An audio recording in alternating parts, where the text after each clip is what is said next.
ogambe nti toyagala kusabiriza otyanga omwami mutunulidde nga future yange.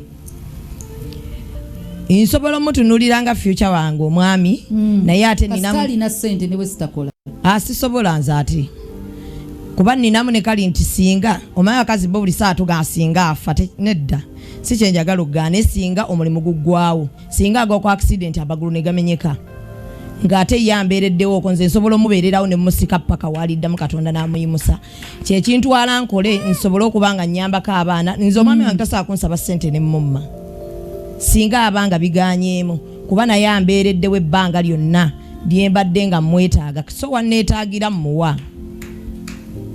Si kugamba nti namuwasa oba kiki because wane Uganda mulina mentality abakazi erowooza nti okusikamu omwami wo nga biganyeemu oba wamuwasa oba omunafuyiza bw'aba abadde akuyamba ng'akubeererawo bulijjo na bulijjo Katonda kati akugezesa okulaba omutima gw'ogwo omubi gw'olina ogukugaana okuyambako bbaawo nga biganyeemu n'olyoka ogenda n'osooka omwogerera ebigambo omusajja ali mu kunsaba ssente kati nkole ntya ye bwe yali azikuwa nga teyasooka kwogerera.